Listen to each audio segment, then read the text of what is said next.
여러분 반갑습니다. 장 박사입니다. 즐거운 주말 보내시고 계십니까? 지난주 금요일부터 해서 갑작스럽게 날씨가 엄청 포근하다라고 해야 될까요? 굉장히 따뜻해졌다라고 하는 게 맞을 것 같네요. 그러면서 점점 기온이 올라가고 옷차림도 이제는 반팔로 완전히 갈아탔는데 그렇듯 국내 증시도 조금 최근 암울했던 모습 속에서 금요일날 큰 폭의 반등이 나와줘서 굉장히 다행스럽게 잘 마무리가 되었다라고 생각이 듭니다. 이러한 양봉의 기운이 다음 주도 지속적으로 일단은 진행이 되길 바라면서 주말 방송을 이어가도록 할게요. 자, 지난주 목요일부터 해서 이 미국과 중국 뭐 각국에서 이제 가장 중요시 생각을 했던 이 소비자 물가 지수 그리고 소비자 생산자 지수가 동시다발적으로 발표가 되었는데요. 일단 첫 번째 발표가 났을 때 이 송유관 문제까지 더해지다 보니 인플레이션의 공포가 극에 달했었고, 마지막 추가적인 이 생산자 물가 지표 발표를 앞두고서는 주가가 방향을 돌리는 좀 모습이 나왔습니다. 일단 뭐 지난주 목요일 날 시황에서도 말씀드렸다시피 이러한 부분이 일단 시장의 하락의 클라이막스가 될 수도 있고 또 추가적인 하락이 나올 수도 있다라고 말씀드렸죠. 이런 부분에서 100% 예측이라는 거는 제가 볼 때는 불가능이고요. 이 방향에 따른 시나리오를 가지고 시장을 대응하는 게 우리가 할 수 있는 가장 최선의 방법이라고 저는 생각을 합니다. 지수의 예측에 있어서 사실 거의 불가능한 부분이고 대충의 흐름을 뭐 느끼고 이제 방향성을 찾아가는 싸움이기 때문에 그런 방향성을 읽어가는데 최대한 이 공부와 노력을 게을리 하면 안 되지 않나라고 생각이 들고, 목요일과 금요일날 오전장에 나왔던 이 여타의 시그널들이 단기적인 또 바닥을 잡아가는 모습이 나와줬기 때문에 뭐 다음 주 월요일 화요일까지는 뭐 그렇게 썩 나쁜 흐름은 없지 않을까라고 조심스럽게 예상을 합니다.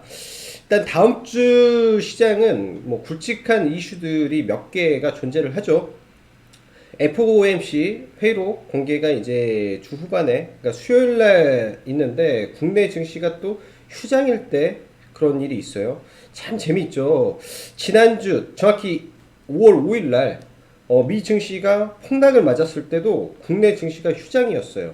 그리고 중요한 이벤트가 있었죠. 그래서 그때는 옐런 재무장관이 나와서 뭐 조기 금리 인상의 필요성을 말을 한다. 우리는 인플레이션 우려에 의해 조기 금리 인상의 필요성을 느낀다라고 앨런이 지난주 국내 증시가 휴장일 때 발표를 하면서 굉장히 좀 충격을 줬는데, 이번에 석가탄신 날은 이제 FOMC 회의록 공개가 있습니다. 이 델런 연준 총재 또 일부 소수의 연준 인사들이 조기금리 인상과 테이퍼링에 대한 의견을 지속적으로 발언을 하고 있기 때문에 이번 연준 회의록 공개에서도 저는 개인적으로 긍정적인 부분보다는 약간 부정적인 관점에서 보는 게 조금 더 내 자산을 지킬 수 있는 방법이지 않을까라고 생각을 해요. 시장을 너무 긍정적으로 바라보지는 않겠다라는 부분이죠. 왜냐하면 스탠스의 변화가 이미 나왔기 때문에, 나오고 2주가 지난 시점에서 연준의 회의록 공개가 나온다라는 부분을 우리가 생각을 하면서 이번 주 주초의 반등, 주 후반 그러니까 연휴 이후에 시장에 대해서 약간 보수적으로 좀 보면서 뭐 횡보 내지는 뭐 횡보 정도로 저는 시장을 생각을 해볼 생각이고요. 여전히 말씀드리지만 시장의 중심주 가운데서 매매를 이어가는 게 그나마 굉장히 좀 수익률 측면에서는 좋을 거라고 보여집니다. 최근에 가장 핫한 재료가 mRNA 백신에 대한 재료가 가장 핫해요. 지속적으로 말씀드리지만 mRNA 관련된 종목군들 위주로 매매를 하는 게 맞고, 그 피크가 5월 21일이 돼버릴 수도 있다라는 거를 생각을 하면서 다음 주가 mRNA 백신의 피크가 되지 않을까라는 생각도 조심스럽게 하면서 이제는 바라볼 생각입니다. 지난주 금요일, 이번 주 금요일까지 정말 치열하게 mRNA 백신 관련된 종목군들 집중적으로 매매를 많이 했었고요.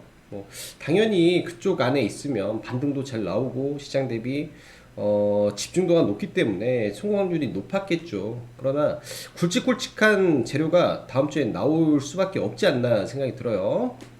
자, 이 부분은 추가적으로 이야기를 더 하면서 하면 좋을 것 같고, 자, 시황 이어가도록 하겠습니다. 자, 해외 증시 금요일 굉장히 좀 강하게 반등이 나와져서 국내 증시 당연히 월요일 시가부터 강한 흐름이 예상이 되고 있고, 특히 나스닥 종합이 굉장히 큰 폭의 반등이 나왔죠.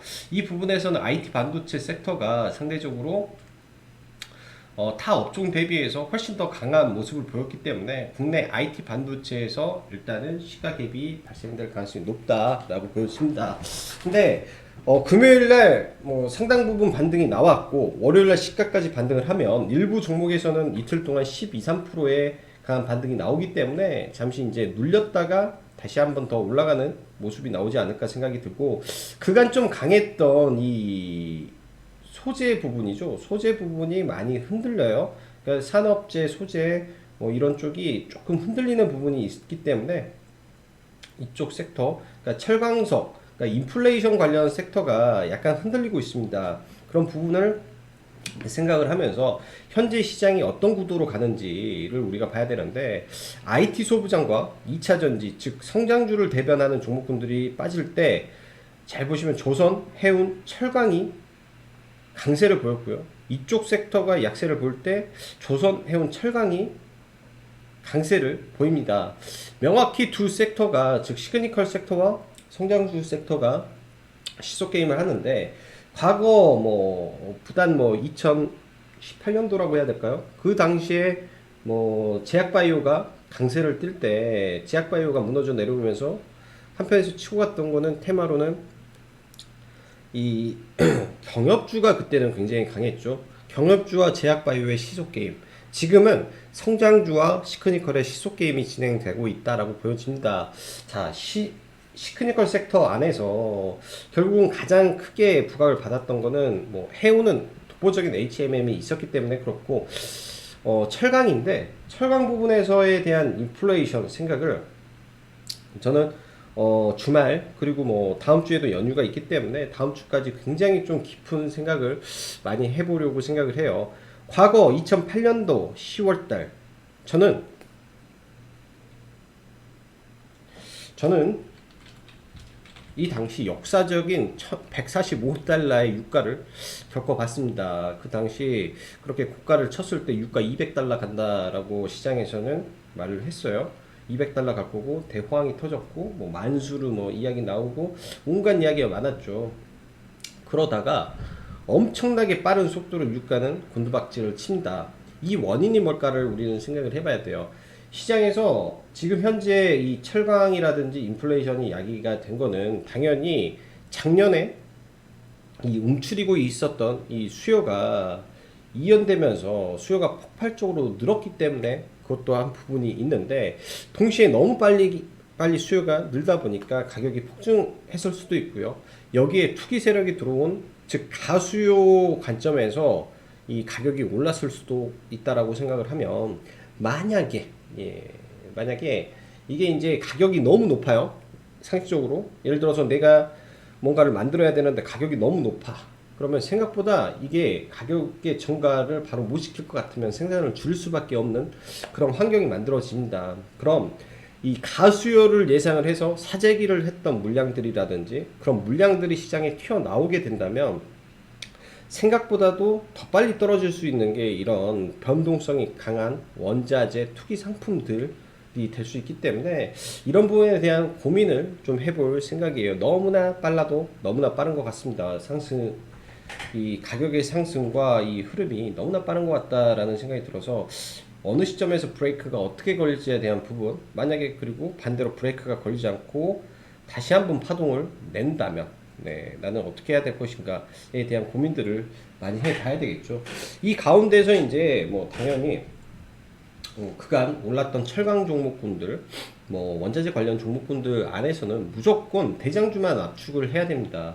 예를 들면 뭐 삼연철강, 그다음에 뭐 온갖 철강주들이 많았죠. 뭐 동일제강, 뭐 하이스틸, 뭐 NI스틸, 뭐 등등 굉장히 많은 종목이 있지만은 시장에서 급락을 하고 반등할 때는 딱 하나 대장주만 빠르게 반등하고 나머지 종목군들은 다 쓰러지게 됩니다. 그렇기 때문에 대장주만 보면서 이제는 시장을 검토를 해봐야 되고요. 왜? 이미 바닥에서 200% 이상 올랐기 때문에 100% 200% 이상 오른 섹터는 항상 가격 조정 플러스 기간 조정이 같이 들어간다라는 걸 보면 지금이 이 시속 게임의 중심에 있는 구간이고 이 인플레이션이라는 부분에 대해서도 상당히 많은 이 가수요에 대한 고민을 우리가 깊게 해봐야 될 부분이다 라고 생각을 합니다. 이 가수요에 대한 부분에 대해서 깊게 고민을 해야 된다 라고 보여지네요.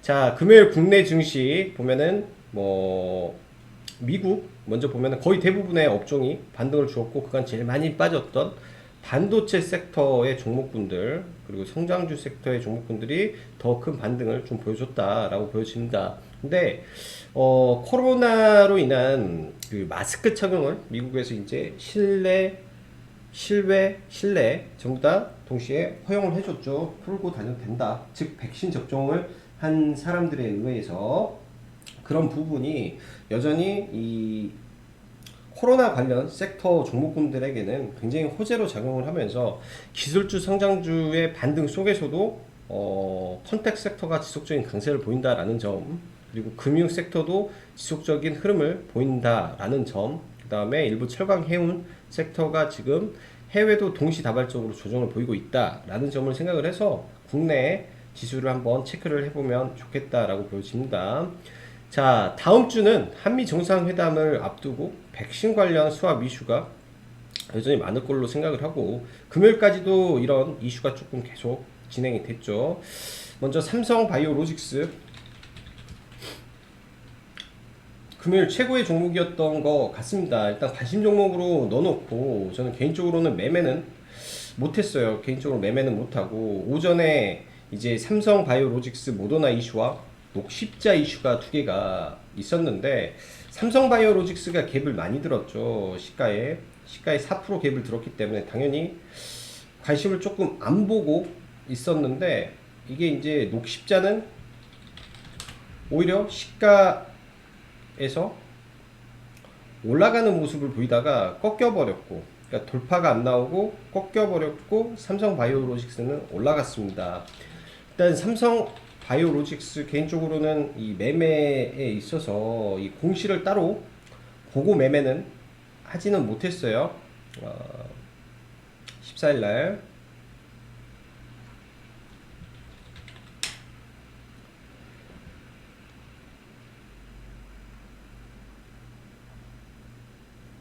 목요일날 뭐 공시에 대한 부분은 따로 체크를 하지는 못했는데 이제 화이자 때와는 조금 다른 공시가 나왔죠.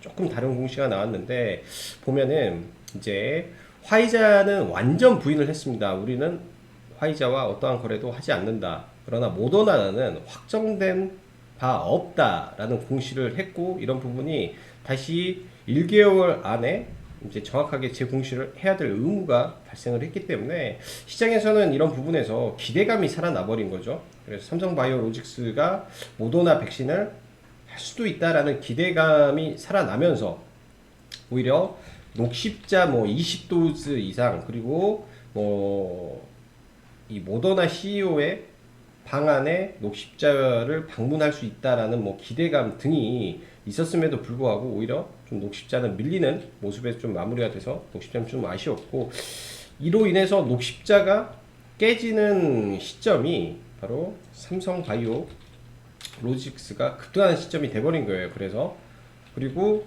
이제 동시에 서린바이오가 그 시점에서 돌파가 나오고 이때부터 시장이 주도 테마가 삼성바이오로직스와 서린바이오 그리고 다시 한번 mRNA 백신 계열로 시장에 수급이 몰려가면서 금요일날도 이쪽 섹터가 굉장히 강했다라고 보여집니다. 자, 장 초반에는 뭐 네이버 정부 CBDC 시험 이슈가 있어서 뭐 한네트, KCT 등이 좀 강하게 움직였는데 사실 이런 구간에서 뭐 의미 있는 자리에서 반등이나 너무나 빨라요. 너무나 빠르기 때문에 시가가 8%뜬 종목에서 시가 베팅을 할 수 있다? 저는 쉽지 않아 보입니다. 그래서 아예 뭐 KCT라든지 오전에 재료가 있었음에도 불구하고 아예 보지는 않았고, 네, 이런 부분 아예 체크도 안 했던 것 같아요. 그리고 최근에 시장 대비 좀 강한 섹터, 그리고 강한 흐름을 보여주는 게 현대차, 기아차 이슈가 있는데, 물론 지금 이 생산 가동 중지에 대한, 그러니까 자동차 반도체 부족으로 인한 이 공장의 가동 중단, 생산 중단 이슈가 있음에도 불구하고 시장 대비 좀 굉장히 강한 모습을 좀 보여줍니다. 일각에서는 반도체 쇼티지 부분이 빠르게 해소될 가능성이 높다라는 점에서 아마 시장의 지속적인 수급이 유입이 되고 있는 걸로 보여지고요. 최근 시장 약세 속에 현대모비스, 현대위아 상대적으로 수급이 굉장히 강하게 개선되는 좀 모습이 있기 때문에 이 자동차 섹터 일단은 관심을 다시 한번 가져봐도 무난하지 않나라고 보여지네요. 작년 대비해서 올해 수출폭 증가율도 자동차가 전체 산업 섹터 내에서 가장 월등히 뛰어나다라는 점이 이쪽 섹터의 수급을 좀 바꿔준 계기가 됐다라고 좀 보여집니다. 자, 그리고 금요일 날 조금 강하게 갔던 종목 중에 하나가 가스라는 종목인데 이재명 관련해서 후발주로 지금 부각을 좀 받을 가능성이 있어 보이지 않나라고 생각을 해요. 일봉상 위치에서는 돌파 구간에 첫 상한가가 나온 거죠. 돌파 구간에 첫 상한가가 나온 모습이기 때문에 여기에서 완벽하게 박스권 돌파가 나온다면, 네, 이재명 관련 후발주자로 강하게 갈 수 있는 가능성이 열렸다라고 보여집니다. 개인적으로는 금요일 날 뭐 매매를 했던 종목군들이 사실 뭐 이런 카스라든지 상따를 해서 일부 물량을 좀 가져가고, 뭐 서린바이오라든지 종목을 매매를 이렇게 좀 진행을 해서 계속 끌고 가는 종목이 좀 됐고요. 얘도 서린바이오도 사실 상따를 좀 진행하려다가 좀 못했던 종목이고, 아이진, 그 다음에 아미노로직스 이런 종목군들 전부 다 mRNA 계열의 종목군들 위주로 매매를 좀 진행을 했었습니다. 저희는 이제 기아와 아미노로직스 위주로 조금 봤었고요. 서린바이오라든지 너무나 강하기 때문에 사실 쉽게 따라붙지를 못해서 매매를 다 하지 못한 거는 좀 아쉬운 것 같아요. 자, 그리고 네, 이 정책에 대한 부분, 그리고 이 주택 공급에 대한 부분, 그 다음 금리 인상에 대한 이슈는 앞으로 제가 볼 때는 지속적으로 나올 가능성이 높다라고 생각을 합니다. 건설 정책주 대장 관련해서 특수건설 지속적으로 언급 드리고요. 밀렸을 때 충분히 바라볼 수 있는 종목이다 라고 말씀드리고 싶고, 건설 주택 공급 이슈는 이번 정부가 끝날 때까지 저는 나올 수 있다라고 확신이 들어요. 그리고 이 건설, 그 다음 주택 문제를 해결하지 않는다면 이번 대선에서 이길 수가 없다라고 양당은 생각을 하기 때문에 이런 건설 관련된 중소형주 지속적인 관심이 필요하다라고 보여집니다. 자, 금리에 대한 이슈는 앞으로 지속 나올 것으로 저는 보여져요. 그러면은 포트에 당연히 금융주가 하나 들어가 있어야 되고 보험주를 봐야 되는데, 목요일날 급등했다가 굉장히 또 크게 빠졌습니다. 하나생명도 목요일날 거의 20% 상승을 했다가 이 상승폭을 거의 반납하고 내려오는데요.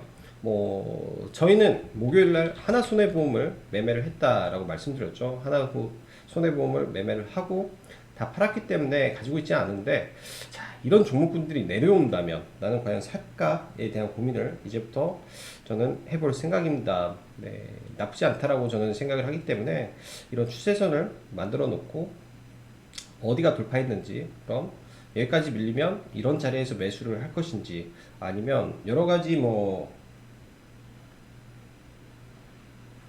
지지와 저항이 있는 구간에서 일단은 1차적으로 접근을 해 볼 건지에 대한 고민을 할 거고요.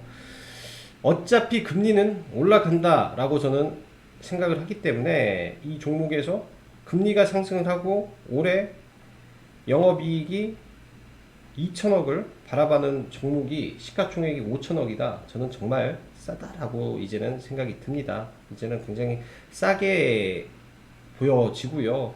지금 뭐 올해 예상 뭐 영업이익에 반했을 때는 이 PBR이 0.1까지 내려오는 사상 초유의 저는 저평가 구간에 돌입했다라고 좀 생각이 들기 때문에 거의 2017년도 당시에 PBR을 보면 0.8인데 지금 자산을 포함한 PBR이 올해 0.1까지 떨어지면 엄청난 저평가 구간에 돌입을 합니다. 제가 볼 때는 엄청난 저평가 구간이에요. 0.1의 PBR의 종목이 제가 볼 때는 굉장히 찾기도 어렵지 않나라고 생각을 합니다. 이 당시에 PBR, 이 당시에 이 회사의 PBR이 회사의 주당 순이익과 가치에 따라서 PBR이 0.8이었어요. 0.8에 굉장히 비쌌죠. 만 원이 넘었을 때 당시에 금액이고 지금은 0.1일 겁니다. 청산 가치가 10분의 1뿐이 안 되는 종목이 돼버렸어요. 이 종목 자체가 10분의 1도 안 되는 종목이 됐는데 저평가로 내려온다? 저는 굉장히 좋은 구간이라고 생각을 합니다. 그래서 눌렸을 때 포트에 보험주 하나 정도 넣을 수 있는 종목으로 선택을 하면 좋지 않겠나 라고 생각이 들어요. 자, 그리고 다음 주 여러 가지 일정이 있는데 IT 반도체 관련해서 지금 이제 한미 정상회담 때 이슈가 한 번 더 나오지 않을까 생각을 하는데 이미 좀 올라온 종목 중에 코미코, 오스틴 투자 이슈가 나오면 한 번 더 올라갈 가능성이 있고 제주 반도체 얘도 테마 성향이 강하죠. 오스틴 이슈라든지 반도체 투자 이슈가 나왔을 때마다 한 번씩 강하게 돌파해주는 모습이 있기 때문에 그러한 흐름에 따라서 움직이는 종목 정도로 예상을 해보시면 좋을 것 같아요. 그런 식의 움직임에서 예상을 해보시면 좋을 것 같고, 자, 에이티넘 인베스트먼트 강하게 상한가를 간 이후에, 강하게 상한가를 간 이후에 이틀간 지금 조정을 받고 있다라고 생각을 합니다. 추가적으로 이런 아래 구간까지 내려온다면 이제 다시 매매를 해볼 생각이고요. 얘는 목요일도 매매를 했고 사실 금요일도 이 저가에 또 잡아서 고가에 팔면서 매매를 이틀 연속 좀 이어가고 있습니다. 근데 강하게 상한가를 들어간 종목이 지금 예상치 못한 머스크발 이슈에 의해서 하락을 한다면, 그리고 본질적으로 이 종목에서 이 어피트의 상장에 대한 부분이, 그러니까 즉 두나무에 대한 상장에 대한 부분이 사라진 내용이 아니다라고 판단을 했을 때는 이 지지와 저항을 활용해서 매매를 해본 것도 저는 좋은 방법이라고 생각이 돼요. 그래서 에이티넘 인베스트먼트까지 관심을 가지고 보면 좋을 것 같다라고 보여집니다. 자, 남은 주말 즐겁게 보내시고요. 하고 싶은 내용은 너무나 많은데 시간이 좀 없네요. 저녁에 라이브 방송을 진행하게 된다면 그때 한 번 더 보면 좋을 것 같습니다. 자, 오늘도 여기까지 짱박사였습니다. 감사합니다.